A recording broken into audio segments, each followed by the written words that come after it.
Hello दोस्तों, welcome to investment planning services. आज हम पराग पारिक के फ्लैक्सी कैप फंड को डिस्कस करेंगे।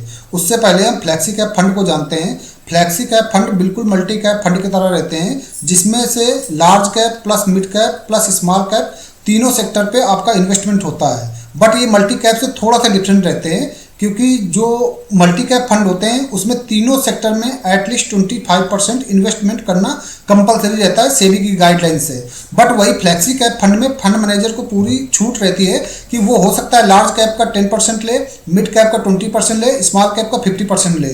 वो फंड मैनेजर की चॉइस पर डिपेंड रहता है। दूसरा, जो फ्लैक्सी कैप फंड होते हैं वो इंडिया जो डोमेस्टिक मार्केट है उसके अलावा इंटरनेशनल मार्केट पे भी इन्वेस्ट कर सकते हैं, जिसकी वजह से क्या होता है कि जो फंड मैनेजर है उसको स्टॉक्स काफ़ी अच्छी वैल्यूएशन पे मिल जाते हैं और एक गुड डाइवर्सिफिकेशन मिलता है और लॉन्ग टर्म पे एक आपको अच्छा सा रिटर्न मिल जाता है।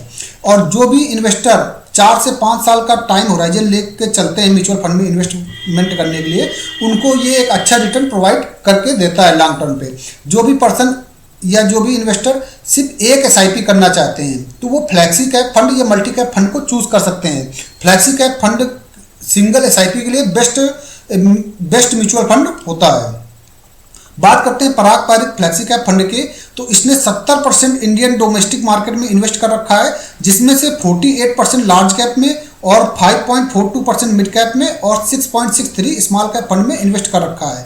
और थोड़ा सा अमाउंट डेप्ट पे भी इन्वेस्ट कर रखा है, जिसमें 0.01% गवर्नमेंट सिक्योरिटीज पे, रेस्ट लो रिस्क सिक्योरिटीज पे इसने इन्वेस्ट कर रखा है। देखिए, डेप्ट पे इन्वेस्टमेंट करना बहुत जरूरी रहता है ताकि फंड को थोड़ी सी स्टेबिलिटी मिल सकती है।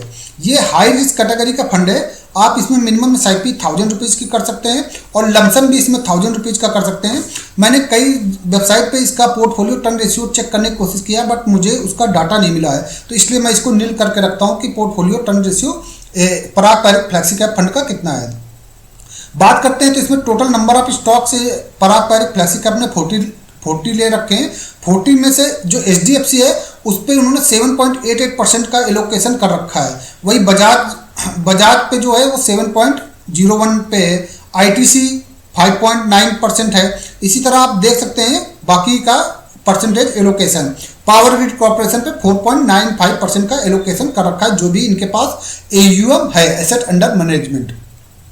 बात करते हैं होल्डिंग एनालिसिस की, तो डोमेस्टिक इक्विटी में 70% का इन्वेस्टमेंट है, हमने पहले बता रखा है। फॉरेन इक्विटी में भी इन्होंने इन्वेस्ट कर रखा है। एप्पल के पास शेयर हैं, तो एप्पल और गूगल दोनों के शेयर हैं, जिसमें से इसने होल्डिंग बना रखी 16%। डेप्ट का 0.38% है, जिसकी वजह से यहाँ पे डेप्ट का परसेंट 0% दिखाई दे रहा है। बाकी आपका रेस्ट बाकी जगह पे इन्होंने 14% का इन्वेस्टमेंट कर रखा है। बात करते हैं इसमें रिटर्न्स की बात करते हैं। अगर आप लमसम 10,000 रुपये किए होते एक वीक पहले, देखो मैं लेटेस्ट NAV का डाटा लेता हूं जो कि 10 नवंबर 2023 का यहाँ पे डाटा है हमारे पास।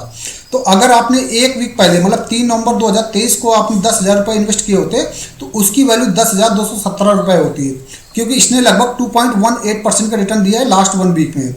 वही बात करते हैं एक साल पहले, अगर आपने एक साल पहले मतलब 10 नवंबर 2022 को इन्वेस्ट किया होता 10,000 रुपये, तो उसकी वैल्यू आज की डेट में 12,553 रुपये होता है। मतलब लगभग 500 रुपये का आपको बेनिफिट मिल जाता है, जो कि इसका रिटर्न बना देता है 25%। और 25% आपको काफ़ी ज़्यादा यहाँ पे रिटर्न नजर आता है। और CAGR रिटर्न जो कि म्यूचुअल फंड की मेन लाइन है रिटर्न चेक करने के लिए, तो वो भी 25% का आपको यहाँ पे बन रहा है। अगर वही आपने 5 साल पहले आपने 10,000 रुपये इन्वेस्ट किए होते तो उसकी वैल्यू आज की डेट में 26,000 होती है, लगभग 3 गुना। तो सोचिए 5 साल में ही पैसा लगभग 3 गुना हो रहा है। यहाँ पे जो CAGR रिटर्न है वो 21% का यहाँ पे आपको बन रहा है। और इस फंड की अगर कैटेगरी में रैंकिंग देखेंगे तो ये 23 म्यूचुअल फंड स्कीम में दूसरे नंबर का ये म्यूचुअल फंड है, तो ये काफ़ी अच्छा फंड माना जाता है। वही अगर आपने 10 साल पहले इसमें फंड पे 10,000 रुपये लगाए होते तो उसकी वैल्यू आज की डेट में 56,000 होती है। तो लगभग 5 गुना से ज़्यादा आपका ये पैसा बन चुका होता है। और इसका जो CAGR रिटर्न है वो 18% का है। तो आप देख सकते हैं कि इसमें अगर आप लमसम अमाउंट 10,000 रुपये इन्वेस्ट करते हैं तो एक अच्छा रिटर्न यहाँ पे बनकर नजर आता है। वही अगर हम SIP की रिटर्न बात करते हैं, अगर आपने 1 साल पहले से SIP किया होता ₹1000 पर मंथ की, मतलब ₹1000 पर मंथ की आप इसमें SIP करते तो आपने एक साल में लगभग ₹12,000 इन्वेस्ट किए होते, जिसकी वैल्यू आज की डेट में होती ₹13,856। और जो इसमें CAGR रिटर्न बन रहा है वो 29% का बन रहा है, जो कि काफ़ी ज़्यादा फ्लेक्सी कैप फंड के लिए काफ़ी ज़्यादा परसेंटेज रिटर्न है। वही अगर आपने 3 साल पहले SIP स्टार्ट किया होता तो आपका इन्वेस्ट 36,000 का होता और वैल्यू 46,000 की होती, जो कि CAGR रिटर्न बन रहा है 17% का। वही अगर आपने 10 साल पहले SIP स्टार्ट किया होता तो आपका इन्वेस्टमेंट 1,20,000 होता, जिसकी वैल्यू आज की डेट में 3,15,000, लगभग ये आपका 3 गुना पैसा आपको यहाँ पे SIP के थ्रू बन जाता है।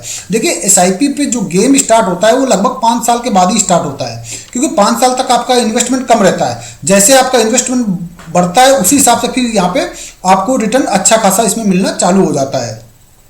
मेरे पास एक इन्वेस्टर है जिन्होंने पराग पारिक फ्लेक्सी कैप फंड में 1 साल पहले स्टार्ट किया था। आप देख सकते हो लगभग 11 जुलाई 2022 से इन्होंने SIP स्टार्ट किया था ₹1000 पर मंथ से, जो आज तक उनकी SIP कंटिन्यूस चल रही है। तो इनके पास टोटल यूनिट 329 हो गया है। इनका इन्वेस्टमेंट 17,000 का है और इनको लगभग ₹3,000 का प्रॉफिट यहाँ पे नजर आ रहा है। और जो इनका XIR extended internal rate of return जो बन रहा है 25% बन रहा है। SIP के लिए XIR रिटर्न ही कंसीडर किया जाता है, जो कि सबसे बढ़िया होता है चेक करने के लिए। क्योंकि जैसे आपने किसी मंथ जनवरी में आपने ₹1000 इन्वेस्ट किए, तो जनवरी में जो आपने पैसा इन्वेस्ट किया दिसंबर तक तो वो पैसा 12 महीने रहता है, लेकिन जो दिसंबर में आप ₹1000 इन्वेस्ट करते हैं वो सिर्फ 1 मंथ ही रहता है, जिसकी वजह से यहाँ पे एब्सोल्यूट रिटर्न कंसीडर करना सही नहीं रहता। तो यहाँ पे XIR रिटर्न कंसीडर किया जाता है।